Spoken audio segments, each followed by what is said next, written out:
네, 안녕하십니까. 스마트튜브 부동산 조사 연구소 소장 김학렬입니다. 반갑습니다. 네, 그럼 지금부터 제 특강을 시작하도록 하겠습니다. 네, 사야 할 아파트와 사야되지 않을 아파트가 이제 구분이 됐다라는 이제 제목을 가지고 진행을 할 텐데요. 결론부터 말씀드리면 미래 가치가 있는 아파트를 사자는 것들이고요. 이제는 과거처럼 공급이 부족한 시기는 아니기 때문에 사도 향후에 오르질 아파트가 점점 많아지고 있다는 말씀을 드려보고 싶습니다. 결국 지금부터 오를 곳은 오른다는 말은 지금부터는 오르지 못할 곳은 오르지 못한다는 말을 포함하고 있음을 말씀을 드리도록 하겠습니다. 현재가 어떤 시장인지 먼저 짚어보도록 하겠습니다. 수익만 계산하면요, 다주택 투자는 할 수 없는 시장입니다. 아시다시피 취득세, 보유세, 양도세가 모두 올랐기 때문에 소위 말하는 갭 투자를 해서는 수익이 나지 않습니다.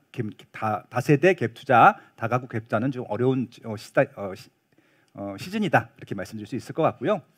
두 번째, 그럼에도 불구하고 유동 자산은 계속 쌓이고 있습니다. 그래서 이 유동 자산이 주식으로 갈 건지 부동산으로 갈 건지 좀 판단을 해야 되는 시점인데요. 그렇기 때문에 지금 돈이 있는 투자층들의 고민들이 점점 깊어지고 있다 말씀을 드릴 수 있습니다. 세 번째, 결국 그래서 부동산을 하시는 분들 같은 경우, 특히 주택에 좀 관심이 많으신 분들 같은 경우는 똘똘한 내 집 마련에 굉장히 관심이 많으시고요. 그리고 정말 아파트 외에, 주택 외에 다른 투자를 고민하고 계신 분들은 비아파트 분야의 투자도 고민하고 있는 시간이라고 보시면 좋겠습니다. 결국 어떤 아파트를 살 것이냐가 오늘 강의의 주자가 될 텐데요. 일단은 과거 가치, 현재 가치, 미래 가치가 있습니다. 이 세 가지 가치 중에서 어디에 더 집중을 두어야 되느냐? 과거에는 지금 있는 위기들이 과거 사례에서 충분히 벤치마킹을 하더라도 충분히 이해가 되고 전략을 짤 수 있었는데요. 지금 아파트 분야 같은 경우는 공급이 이제 많습니다. 과거랑 같이 공급이 무조건 부족한 시기에서는 사두면 결국 시간이 다 해결해주는 투자들이 일반화됐었는데, 이제는 그렇게 해서는 투자가 되지 않는다는 말씀을 드리고 싶은 것들이고요. 과거 가치 가지고 지금 해석을 하기보다는 현재 가치나 더 나아가서는 미래 가치에 조금 더 중점을 두는 전략들이 필요하다라는 말씀입니다. 현재 가치 같은 경우는요, 지금 가장 시세가 높은 아파트들이 현재 가치가 높다라고 봐주시면 좋을 것 같고요. 미래 가치는 현재 가치가 높은 아파트들보다는 조금 저렴할 수 있습니다. 그럼에도 불구하고 미래 가치가 확실히 올라갈 수 있는 아파트라고 하면은 오히려 지금 선택하는 것들이 가장 좋은 전략이다. 그런 말씀도 드려보고 싶었습니다. 아파트는 좀 똘똘한 내 집 마련이 목표라고 일단 먼저 선언을 하고 싶은데요. 그 이유는 다주택 투자가 어려운 시기이기 때문에 그렇고요. 결국 한 채만 소유한다라고 했을 때 어떤 주택을 소유할 것인가에 조금 더 포커싱을 해주시면 좋을 것 같습니다. 결국 입지인지 상품지를 선택을 해봐야 되는데요. 과거에는 입지만 좋으면 무조건 올랐습니다. 그렇기 때문에 입지가 좋은데 저렴한 물건들을 사두는 투자들이 보통 유행을 했었는데요. 지금은 입지만 가지고는 좀 부족합니다. 왜 그러냐면은 입지와 경쟁 입지들이 굉장히 많아졌습니다. 신도시들을 개발했기 때문에 지금도 서울도 25개구가 있지만 서울 25개구를 에워싸고 있는 1기 신도시, 2기 신도시, 또 내년부터는 3기 신도시가 공급이 됩니다. 결국 입지 경쟁을 해야 되는 이런 상황에서는 입지 경쟁력뿐 아니라 상품 경쟁력도 좀 고려해야 될 시기가 왔다. 그렇게 말씀을 드리겠습니다. 결국 이제 서울만 가지고는 부족하고요. 범서울권이라고 할 수 있는 신도시와도 경쟁을 해야 됩니다. 이런 부분들도 향후에 중요하게 고려해야 될 요인이라고 볼 수 있습니다. 그래서 이제 어떤 주택들을 선택해야 되는지에 대한 좀 백데이터가 필요할 텐데요. 국토교통부에서는 매년 주거 실태 조사라는 것들을 하고 있습니다. 이 결과, 최신 결과를 가지고 한번 어떤 주택들을 선택할 것인지를 도출해 보도록 하겠습니다. 현재 주택으로 이사한 이유를 좀 파악을 해봤습니다. 시설이나 설비가 더 양호한 집으로 이사 가려고라고 하는 응답이 압도적으로 가장 많았습니다. 무려 10명 중에서 4명, 5명이 그렇게 응답을 해주셨는데요. 이것들을 아파트로 적용하게 되면요, 새 아파트로 가고 싶다는 얘기입니다. 그렇죠? 그럼 현재 거의 과반수, 반수 정도는 새 아파트에 대한 수요층들이 50%를 차지하고 있다라고 봐주시면 좋을 것 같고요. 그 다음 순위로서는 직주 근접, 그 다음 순위로서는 이제 내 집 마련, 이런 순위입니다. 결국은 이것들 상위 탑 3를 좀 요약해 보면은 내 집 마련으로 직주 근접이 가능한 위치에 새 아파트를 희망한다가 결론이 되겠습니다. 결국 그런 입지들은 지금도 시세가 높겠지만 시세가 더 높아질 가능성이 높은 것이죠. 그렇게 일단 정리를 해보고 넘어가도록 하겠습니다. 그래서 1번이 새 아파트입니다. 지금은 입지보다 새 아파트에 대한 중요도가 조금 더 높은 시기라고 봐주시면 좋을 것 같고요. 2위는 직주 근접입니다. 일단 1번과 2번만 놓치지 않는다 하더라도 현재 가치나 미래 가치를 좀 챙겨볼 수 있는 중요한 포인트가 될 것 같습니다. 그럼 일단 입지랑 상품 얘기를 말씀드렸는데 지금 시기에서 더 중요하다고 하는 상품부터 보겠습니다. 어떻게 보시면 되냐면요. 과거 사례를 한번 좀 가지고 와서 현재 시기에 한번 적용을 해보겠습니다. 4가지 아파트가 있습니다. 압구정 현대아파트가 있고요. 반포주공 1단지 아파트가 있고요. 세운상가 아파트가 있고 서서문 아파트가 있습니다. 지금 압구정 현대아파트 반포주공 1단지는 많이 들어보셨을 것 같고요. 세운상가랑 서서문 아파트는 조금 이제 이름은 들어봤는데 어딘지 잘 모르실 텐데 압구정 현대아파트는 압구정동에 있죠. 잘 아는 아파트입니다. 원래 압구정 현대아파트가 4개 아파트 중에서는 제일 비쌌습니다. 그런데 2011년도부터요 반포주공 1단지가 역전을 합니다. 그런 시기들을 좀 볼 텐데요. 결국 압구정 현대아파트가 원래 대장이었는데 안전진단, 그러니까 반포주공 1단지가 안전진단 통과 후에 역전을 합니다. 결국은 새 아파트로 임박한 시기가 될수록 이 재건축을 준비하고 있는 아파트 중에서도 추진이나 조합 단계보다는 조금 더 가까우면 가까울수록 시세가 더 많이 올라간다는 걸 알 수 있습니다. 그럼 결국 현재 가치가 높은 아파트들은 새 아파트이거나 새 아파트가 되기 직전의 아파트가 더 비싸다고 하는 것들이고요.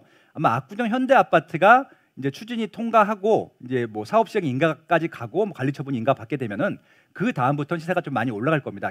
그럼 향후에는 반포주공 1단지를 역전하겠지만 아직까지는 상품 경쟁력이라는 것들 때문에 반포주공보다 시세가 좀 낮다라고 봐주시면 좋을 것 같습니다. 결국은 재건축이 확정돼 있거나 진행되고 있는 아파트들은 미래 가치가 있다라고 서로 경쟁을 하면서 올라간다고 말씀을 드렸고요. 그에 비해서 세운상가 아파트와 서서문 아파트는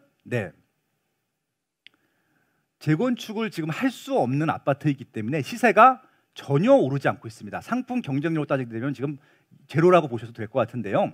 결국은 이제 세운상가 아파트나 서서문 아파트 같은 경우는 공공의 비용이 들어가지 않고서는 지자체나 국토부에서 시도하지 않고서는 자체적으로 재건축이 불가능하기 때문에 압구정 현대아파트나 반포주공 1단지처럼 시세가 꾸준히 못하고 있는 것들이죠. 결국은 현 시점에서 아파트를 선택한다고 하면은 지금 새 아파트나 새 아파트가 될 것이 확정되어 있는 아파트를 선택하시는 게 맞을 것 같고요.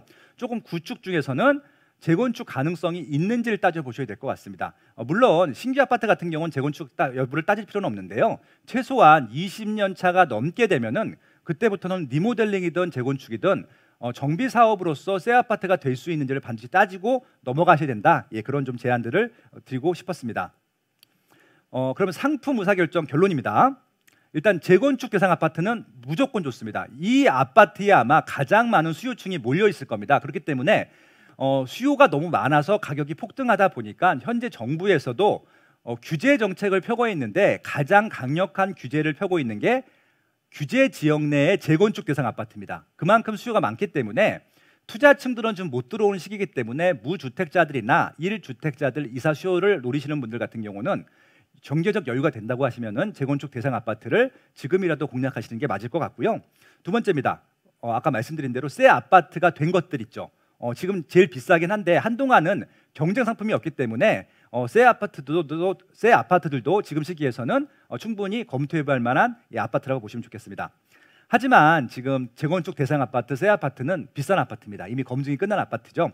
그래서 구축 아파트도 선택을 해야 되는데 과거에는 구축 아파트도 어떤 것들이든지 시간이 되면 다 올랐었는데 이 구축 아파트의 단점은 오를 것과 오르지 못할 것들이 정해져 있다는 말씀입니다. 이건 입지에 대해 다시 말씀 정리를 해드리겠지만 구축 아파트를 선택하실 때는 무조건 입지를 보셔야 되고요. 입지 가치가 계속 좋아지거나 입지 가치가 좋은데 유지될 곳들만 보셔야지 입지 가치가 좋아질 가능성이 없거나 나쁜 지역들은 구축 아파트 같은 경우는 매수 대상이 되어서는 안 됩니다.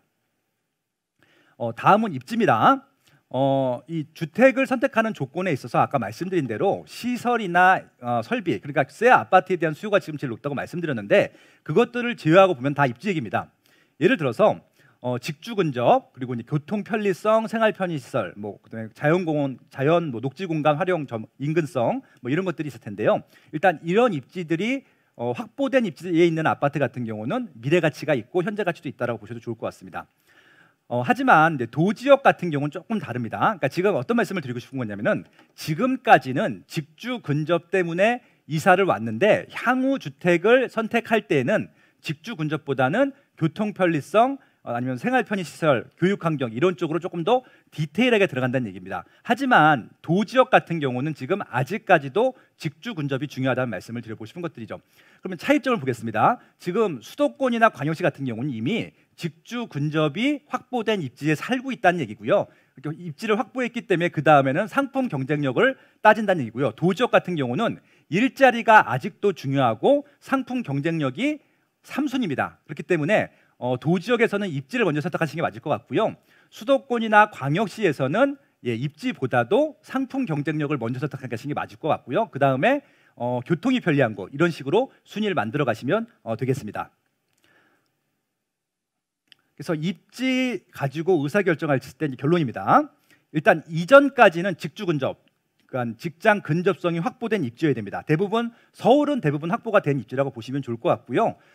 경기도나 인천, 광역시 같은 경우는 그 메인 일자리로 연결된 교통망이 좋은 입지까지도 그런 곳이라고 보시면 될 것 같습니다. 향후에는 그래서 결국 교통, 교육, 상권, 환경, 특히 수도권 같은 경우는 따져보셔야 되는데 서울이 강남권이 제일 일자리가 많고 종로구가 많고 여의도가 많습니다. 최소한 요 3도심까지 연결될 수 있는 교통망이 있는 역세권 입지 중에서 교육 환경과 상업 환경, 자연환경까지 좋은 지역들은 괜찮다라는 말씀을 드리고 싶은 것들이고요. 향후에는 지방 같은 경우는 지금 교통, 교육, 상권, 환경도 중요하지만 아직까지는 직주 근접이 되게 중요하다는 말씀을 드려보고 싶습니다. 최근에 충청남도 천안이 좀 많이 올랐는데요. 천안이 많이 오른 것들이 천안의 모든 지역들이 많이 오른 것이 아니라 불당동 주변만 오르고 있습니다. 불당동이 오른 이유는 딱 하나입니다. 삼성전자라고 하는 확실한 일자리가 있었기 때문이 그렇거든요. 결국은 도지역 같은 경우는요. 확실한 일자리가 있는지 여부를 보고 주택지를 결정하셔야 됩니다라는 말씀을 드려보고 싶습니다. 결국 그래서 우리는 향후에 일자리들이 많이 생기는 부지들을 봐야 되는데 일단 그거부터 보겠습니다. 일단 강남구, 용산구, 영등포구, 강서구, 성남시, 고양시에 일자리가 생기는 것들이 가시화됐거든요. 그래서 이것들을 어떻게 활용하면 되는지 말씀드리고 마치도록 하겠습니다. 일단은 강남구에 어떤 일자리가 생기냐면요. GBC 건물, 영동대로 복합도시, 잠실 마이스에 약 5만 개 정도의 일자리가 추가로 생깁니다. 지금도 제일 많은데 또 생긴다는 얘기죠. 그러면 이 지역을 투자하는 것이냐? 지금 이미 이 지역은 토지 거래 허가 구역이기 때문에 정말 실거주 목적이 아니면 들어갈 수가 없죠. 그리고 비쌉니다. 그리고 무엇보다도 그렇기 때문에 이 지역까지 출퇴근할 수 있는 입지를 보셔야 되죠. 결국 이 지역 삼성역까지 출퇴근할 수 있는 광역 교통망이 생기는 입지일 텐데요. 지금 공사를 하고 있는 GTX-A라든지 GTX-C라든지 신분당선이라든지 위례신사선이라고 하든지 이렇게 강남권을 연결하는 노선들은 무조건 챙겨보셔야 되는데 저기에 노선이 지나가는 것으로 끝나는 것이 아니라 역세권이어야 됩니다. 역세권. 그래서 그 역세권 부지들은 지금도 관심을 가질 필요가 있는 것들이죠. 결국은 파주 운정에서 출발하고 있기 때문에 파주 운정, 킨텍스, 대곡역, 연신내역 이런 역세권 부지의 양질의 새 아파트들은 무조건 노리셔야 된다는 말씀을 드리고 싶고요. 향후 5년 동안 GTX-A 노선에 있는 역세권에 있는 아파트들은 가격이 계속 올라갈 겁니다. 왜 그러냐면은 대세 하락기가 와도 다른 지역들이 와도 다른 지역이 하락을 한다 하더라도 이 지역들은 올라갈 가능성이 높다라는 말씀이고요. 아마 GTX-A가 착공이 끝난 다음에는 아마 GTX-C가 그때쯤 시작할 것 같은데 그 다음에는 GTX-C를 누리시면 되는 것들이고요. 그러니까 한꺼번에 지금 GTX-C가 싸다고 GTX-C로 가시는 것이 아니라 현재 확정이 되고 공사를 하고 있는 것부터 접근하셨다가 나중에 이사를 가시면 되는 것들이죠. 그런 전략들이 필요하다라는 말씀이고요. 두 번째입니다. 용산은요 지금 그 미군 부대가 떠난 용산 그런 공원들 개발하는 게 이슈가 아니고요.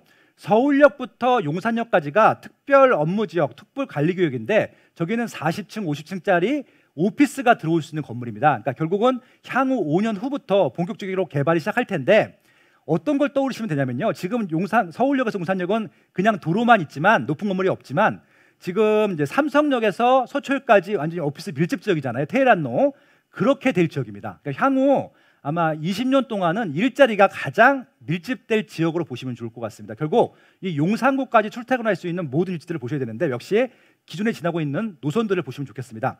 지금 용산역 주변으로 해서요, 저 빨간색이 지금 개발 계획들일 텐데요, 다 역세권 개발입니다. 그러니까 도로 개발이죠. 결국은 용산을 중심으로 해서 용산까지 연결되는 다양한 교통망 개발 계획들이 많기 때문에 저런 것들도 중에서도 확정된 역세권들은 지금부터 차근차근 10년 동안 공략해 보시면 좋겠다는 제안을 드리고 싶은 것들이고요. 세 번째입니다. 여의도도 지금 일자리가 증가하고 있죠. 아무래도 뭐 KBS라든지 국회의사당이 이전하게 되면 일자리는 더 많아지겠죠. 그럼 결국 여의도랑 연결되는 교통망일 텐데 지금 신안산선이 공사를 하고 있고요. 신림선 같은 경우는 내년에 개통을 합니다. 그렇기 때문에 이 지역을 지나는 그런 노선들 역세권들도 꼭 눈여겨보실 필요는 있을 것 같고요. 최근에 뭐 신길 뉴타운이라든지 뭐 신림 뉴타운이라든지 기타 등등 지역들이 부각받고 있는 중에 하나가 바로 여의도 출퇴근 가능성이기 때문에 그렇습니다. 이것들도 주변에 이런 교통망 계획들을 보시면 좋겠다는 제안을 드리고요. 그리고 마곡지구가 있습니다. 강서구의 핵심일 텐데요. 마곡지구는 LG만의 그런 지역이 아니라 LG 위에도 무려 저렇게 많은 대기업들이 들어올 예정입니다. 그렇기 때문에 이 마곡지구와 연결되는 주변에 있는 교통망 계획들도 꼭 눈여겨보시면 좋을 것 같습니다. 강서구뿐만 호재가 아니라요, 고양시도 호재고요, 마포구도 호재고, 양천구도 호재고요, 김포도 호재고, 광명, 부천도 호재입니다. 그리고 마곡지구로 출퇴근할 수 있는 모든 입지는 호재가 될 것이기 때문에 향후 10년 동안 교통망으로 연결된 지역들을 한번 눈여겨보시면 좋겠다. 예, 그런 제안도 드리고 싶고요. 지금까지는 서울이었고요. 마지막으로 경기도입니다. 경기도에서 일자리가 제일 많이 생기는 지역 중에 하나가 바로 성남입니다. 지금 판교 테크노밸리 1이 7만 8천 명이 근무하고 있는데 2와 3을 지금 공사하고 있죠. 같은 규모입니다. 7만 명 이상이 들어올 것이기 때문에 요 7만 명 이상이 출퇴근할 지역들, 당연히 성남은 모두 대상이 될 것 같고요. 하남, 그다음에 과천도, 광명도, 그다음에 용인도 해당이 되겠죠. 그 주변의 지역에서 교통망으로 연결된 지역들은 꼭 눈여겨 보시라. 그리고 이 서울의 동남권 지역도 가능한 범위라고 보셔도 좋을 것 같습니다. 그리고 이제 이런 지역들이죠. 교통망을 지금 많이 공사를 하고 있는데 이게 바로 성남 테크노밸리랑 연결된 지역들입니다. 다음은 고양시일 텐데요. 지금까지는 일자리 계획들이 없었는데 최근에 일산 테크노밸리 토지 보상을 하겠다라고 발표를 했고요. 그리고 대곡 역세권은 이미 토지 보상이 실시되고 있죠. 그렇기 때문에 대곡 역세권의 일자리랑 일산 테크노밸리 역세권들을 주목해 보실 필요가 있을 것 같고요. 그리고 또 대곡역 같은 경우는 GTX A뿐만이 아니라 지금 소사 원시선이라든지 교외선이라고 하든지 고양선, 그러니까 지금까지도 더블 역세권인데 지금 전철 역세권이 3개가 더 추가될 겁니다. 5개역이 들어오기 때문에 요 고양시 덕양구 같은 경우는 향후에 서울 수요를 가장 많이 받을 입지라고 보셔도 좋을 것 같습니다. 그리고 무엇보다도 가격이 쌉니다. 평당 1,000만 원대입니다. 또 마지막으로 이제 이렇게 교통망을 보시면 될 것 같고요. 세종시일 텐데요. 세종시는 지금 인구가 32만입니다. 10년 전에 5만으로 출발을 했는데 지금 32만이 됐고요. 32만이 딱 반 정도 온 거거든요. 세종시 홈페이지를 보시면요, 2030년까지 60만 도시로 확정이 돼 있습니다. 그러다 보니까 결국은 지금 반밖에 안 왔다는 얘기고요. 오히려 반이 아니라 저는 3분의 1밖에 안 왔다고 생각을 하고 있거든요. 왜 그러냐면은 정부 청사 이외에도 많은 산업단지들을 개발하고 있기 때문에 향후에도 일자리가 정말 많이 늘어날 지역으로 보시면 좋을 것 같습니다. 이렇게 해서 주요 일자리가 많이 생기고 교통망 좋아지는지 정리해드렸고요. 마지막 한 장만 읽어드리고 마치도록 하겠습니다. 일단 일자리 지역에 중심을 집중하라는 말씀을 먼저 드리고 싶었고요. 그리고 일자리 주변이 좀 비싸기 때문에 광역 교통망으로 연결되는 지역들 찾으시면 될 것 같고요. 그리고 지금부터는 지금 말씀드린 대로 오를 곳만 오르고 오르지 못할 곳은 빠질 겁니다. 그리고 말씀드린 대로 모르는 투자하시면 안 됩니다. 패닉 바잉하지 마시고요. 공부하셔갖고 아는 투자만 하시기를 바라면서 오늘 제 강의는 마치도록 하겠습니다. 고맙습니다. 네, 소장님 잠깐 모시고 질문 좀 드리도록 하겠습니다. 네.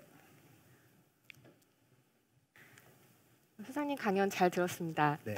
듣다 보니까 좀 궁금증이 생기는 게 있는데 그 비규제 지역 아파트도 투자할 만하다고 하셨는데 비규제 지역 아파트에 투자를 할 때 주의점이 있다면 어떤 게 있을까요? 이 비규제 지역 아파트를 투자했을 때는 이제 비규제 지역만 투자하는 것 같고는 피해가 없는데 만약에 규제 지역 내에 주택이 있는 상태에서 비규제 지역을 사게 되면요, 양쪽 다 피해를 볼 수 있거든요. 그래서 이것들은 투자 순서라든지 뭐 대출이라든지 아니면 그 향후에 매도 계획을 철저히 세운 상태에서 투자하시는 게 맞을 것 같고요. 비규제 지역 내에서만 투자하시게 되면 큰 문제점은 없을 것 같습니다. 네, 그리고 이제 법인 투자 같은 경우는 규제 지역이든 비규제이든 피해를 보일 수 있기 때문에 법인 투자 같은 경우는 더 많은 셈법이 필요할 것 같습니다. 그러면 이제 아까 강연에서도 제주도를 인구 증가하는 지역 중에 하나로 꼽아주셨는데 사실 제주도가 최근 몇 년 동안은 집값이 계속 하락세를 보였었잖아요. 그래서 그런데도 그렇다면 지금 이제 인구가 증가하고 있는 제주도가 집 투자하기 좋은 시기인 건가요? 그러니까 이게 어떤 상품을 투자에 따라 다를 텐데요. 제주도 같은 경우는 일반적인 아파트 선호 지역은 아니거든요. 그래서 이제 아파트 이외에도 다양한 투자 상품이 있을 텐데 지금 제주도가 지금 조정을 받고 있는 이유는 딱 하나입니다. 단기간, 그러니까 지난 5년 동안에 땅값이 제일 많이 올랐거든요. 많이 올랐기 때문에 투자 수요가 많이 몰렸었고 갑자기 또 뭐 여러 가지 이슈들, 중국과의 문제, 그러니까 또 투자 수요 추들이 빠지다 보니까 급등했던 것들이 좀 조정되는 시기라고 보시면 좋을 것 같아요. 조정이 보통 1년이나 이 정도 지속될 텐데 이 조정기가 끝나게 되면은 올라갈 것은 올라가고 오르지 못할 것은 빠질 겁니다. 그래서 이제 어떤 것들이 올라갈 수 있는 것들인지 이제 보셔야 되는데 최근에 아파트만 놓고 보면요.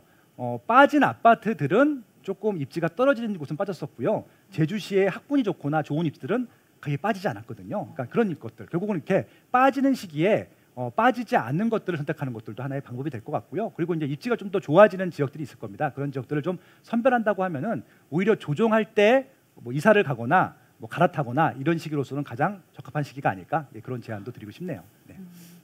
저희가 사전에 질문을 좀 받았는데 그 중에 하나를 좀 질문을 드릴게요. 그래서 그 평촌의 새 아파트를 보유하고 계신 분인데 이 평촌 아파트를 2025년쯤에 매각을 하실 예정인데 이 전문가들이 최근에 좀 2025년도부터는 새 아파트가 떨어져서 좀 집값이 하락장을 보일 거다라는 그런 전망들을 많이 하고 계시대요. 그래서 소장님은 팔아야 될 시기는 또 언제라고 보시나요? 만약에 뭐 실거주 목적이라고 하시면은 이제 그냥 시기 상관없이 이사 시기를 선택하시면 된다고 말씀드릴 수 있을 것 같고요. 평촌 같은 경우는 인기가 많은 1기 신도시였다가 최근에 2기 신도시들한테 조금 밀렸었거든요. 근데 밀렸던 이유가 입지는 좋은데 새 아파트가 아니었기 때문에 좀 밀렸던 경우가 있었습니다. 근데 이제 평촌 내에 새 아파트가 딱 하나입니다.